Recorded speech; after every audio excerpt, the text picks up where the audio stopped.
আজকের এই ভিডিওটিকে লাস্ট পর্যন্ত দেখবেন। আর এই ভিডিওটিকে যদি লাস্ট পর্যন্ত দেখেন তাহলে আশা করি বুঝতে পারবেন ইসলামিক পারসন আর ইসলামিক দেশের এজেন্ডা কী রয়েছে ভারতকে নিয়ে। আর ভারতের ভেতরে যে সমস্ত ইসলামিক পারসন বসবাস করে তারা কিন্তু কেউ ভারতের নয় বা তারা কিন্তু কেউ কখনো ভারতকে ভালোবাসে না। তাদের এজেন্ডা কি সবটাই বলবো আজকের এই ভিডিওটিতে। চলুন শুরু করি। ভারতকে এই মুহূর্তে ইসলামিকদের টার্গেট 2047-এর মধ্যে মুসলিম দেশ বানানো। মুসলিম আর দলিত সম্প্রদায়ের সাথে মিলে পুরো সত্তাকে পরিবর্তন করা এদের একমাত্র টার্গেট। গাজওয়া হিন্দের মাধ্যমে ভারত দখলের স্বপ্ন ছিল এদের। যুদ্ধের মাধ্যমে কাফেরদেরকে জেতার একটা মিশন, সেটা হচ্ছে গাজওয়া হিন্দ। ভারতে ইসলামিককে স্থাপিত করার জন্য একটি যুদ্ধকে চালু করেছে, যে ষড়যন্ত্রের প্রকাশ পেয়েছে ফুলবাড়ি শরীফের থেকে পাওয়া নথিপত্র থেকে। এখন 2047-এর নামে পিএফআই থেকে একটি ব্লুপ্রিন্ট পাওয়া গেছে, যেখানে ভারতকে ইসলামিক দেশ বানানোর একটা আতঙ্কবাদী ব্লুপ্রিন্ট পাওয়া গেছে। আর কি এই 2047 আর এই ব্লুপ্রিন্টে কী বা আছে সব কিছু জানাবো আজকের এই ভিডিওটিতে। তাই ভিডিওটিকে শেষ পর্যন্ত দেখবেন, ভিডিওটিতে লাইক করবেন আর চ্যানেলটিতে নতুন হলে সাবস্ক্রাইব। এর সাথে সাথে আপনাদের এটাও জানিয়ে দিই যে আজকের এই ভিডিওটি থেকে কোনো রকম আর্নিং হবে না, কেননা এই চ্যানেলটির মনিটাইজেশন পলিসি 3 মাসের জন্য অফ করে দিয়েছে। তাই চাইলে আপনাদের সামনে স্ক্যানার আর কিউআর কোড প্লাস এর সাথে সাথে ইউপিআই আইডি শো হচ্ছে, আপনারা চাইলে সেখানে সহায়তা করতে পারেন। চলুন সব কিছু জানায় আপনাদের বিস্তারিত। এই যে ব্লুপ্রিন্ট বা ডকুমেন্টারিতে কি আছে, যেখানে 2047-এর মধ্যে মুসলিম সমুদায়ের কাছে নিজেদের সরকার হবে, যেখানে এটিকে 4টি ভাগে বিভক্ত করেছে তারা। এদের জেতার জন্য এদের প্রচুর সংখ্যায় হওয়ার কোনো প্রয়োজন নেই। তো এরা কি করবে? তো এদের টার্গেট প্রথম হচ্ছে এটাই, 10% মুসলিমকে তাদের সাথে আনার প্রয়োজন, যে 10% মুসলিম বহু সংখ্যককে তাদের সামনে হাঁটু গেড়ে বসাতে বাধ্য করবে, যেটা তাদের মিশন 2047-এর মধ্যে ছিল। এখানে আবার 4টি ভাগে এদের ইসলামিক শাসনের স্বপ্ন পূরণ হবে। এদের প্রথম ধাপে এটাই বলা আছে যে পিএফআই তাদের যে ঝান্ডা আছে সেই ঝান্ডার নিচে মুসলিমদের ছত্রতলে আনা বা মুসলিমদের একসাথে আনা, যেখানে মুসলিমদের অস্ত্র চালানোর প্রশিক্ষণ দেওয়া হবে। এটা হচ্ছে প্রথম স্টেজে।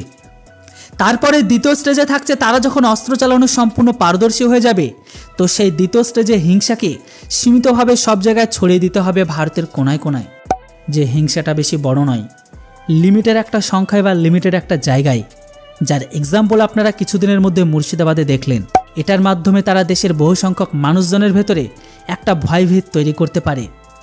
এমনকি তাদের ভালো যোদ্ধাদের বোম চালানোর ট্রেনিংও দেওয়া হবে। এর সাথে সাথে তাদের যে উদ্দেশ্য বা লক্ষ্য সেটাকে লুকানোর জন্য দেশের পতাকাকে তারা ব্যবহার করবে। আবার এখানে যদি আমরা ভুল ভেবে থাকি তাহলে আপনারা নিশ্চয়ই পিএফআই মিছিলকে বলুন বা ওয়াকআপ বিলের নামে আন্দোলনে আপনারা সেখানে তাদের ঝান্ডা বা পিএফআইয়ের ঝান্ডার সাথে সাথে কিছু পরিমাণ ভারতের পতাকাকেও দেখেছেন, যেন সাধারণ মানুষজন বা যে সমস্ত মানুষগুলো এই মিছিলটাকে দেখবে তারা যেন এটা দেখে কোনো সন্দেহ করতে না পারে। দ্বিতীয় স্টেজে ছিল গ্রাম বা পল্লীতে ঢুকে সেখানে লণ্ডভণ্ড করা। দ্বিতীয় স্টেজে ছিল কার পালিকা আর নাই, পালিকাতে ঢুকে সেখানে লণ্ডভণ্ড করা, এমনকি সেখানে থেকে বেশি বেশি করে তারা যেন তথ্যকে জোগাড় করতে পারে। এটাই ছিল তাদের দ্বিতীয় স্টেজ। এবার যদি কথা বলি তৃতীয় স্টেজকে নিয়ে, সেখানে এদের টার্গেট এসটি, এসসি, ওবিসির সাথে যুক্ত হয়ে তাদের এজেন্ডাকে বাস্তবায়ন করার জন্য সব কিছুকে শক্ত করা। বিশেষ করে এসটি, এসসি, ওবিসিদের হাত ধরে আরএসএস আর পিছিয়ে পড়া জাতির মাঝে একটা বিভেদ বা দূরত্বকে তৈরি করা। আরএসএসকে দেখাতে হবে যেটা তাদের জাতির একটা সংগঠন নয়, এমনকি সেকুলার পার্টিরও বদনাম করা। এর সাথে সাথে মুসলিম, এসটি, এসসি, ওবিসিকে নিজেদের পার্টি বানাতে হবে। তৃতীয় স্টেজে অস্ত্রের স্টককে বাড়াতে হবে, যেখানে ট্রেন্ড প্রথম ধাপই করা হয়ে গেছে। এবার আসছে চতুর্থ স্টেজ, যেখানে পিএফআইকে আরও বাড়াতে হবে, যে সংগঠনে কোনো নির্বিবাদ থাকবে। এরপরে সেখান থেকে আন ইসলামিক সংগঠনকে একদমই বাইরে বের করে দেবে। আর 50% এসটি, এসসি, ওবিসি এদের বিশ্বাসকে অর্জন করতে হবে, তবেই রাষ্ট্রীয় স্তরে ক্ষমতাকে অর্জন করা সহজ হবে এদের পক্ষে। তারপরে সেখানে তারা তাদের লোককে পাঠাবে।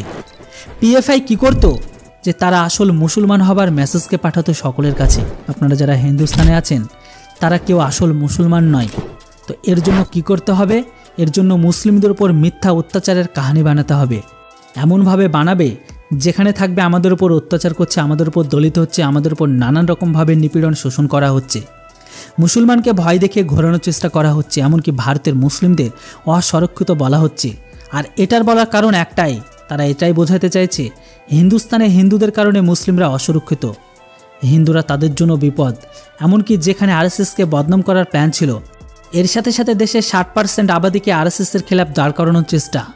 পিএফআই দেশের সমস্ত ইসলাম পড়া গ্রহণকারী যুবকদের আতঙ্কবাদী বানানোর জন্য উস্কেছে, এমনকি মাজাবের নামে জিহাদ করতে বলেছে। এখানে পিএফআই ধর্ম পরিবর্তনের জন্য প্রকাশ্যে অফার ছিল, হিন্দু মেয়েদেরকে বিয়ে করতে পারলে ফ্রিতে ঘর, এর সাথে সাথে থাকছে ফ্রিতে ক্যাশ দেওয়া হতো। পয়সা দিয়ে ধর্মান্তর করা এদের এজেন্ডার মধ্যেই একটা। গ্রামীণ এলাকায় হিন্দু মেয়েদের করা হচ্ছিল এদের দ্বারা টার্গেট।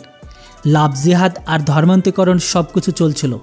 এমনকি সোশ্যাল মিডিয়ার মাধ্যমে লোকেদের ভড়কাচ্ছিল, হোয়াটসঅ্যাপ গ্রুপ বানিয়ে জিহাদ থেকে শুরু করে সমস্ত রকমভাবে ভড়কানোর কাজ।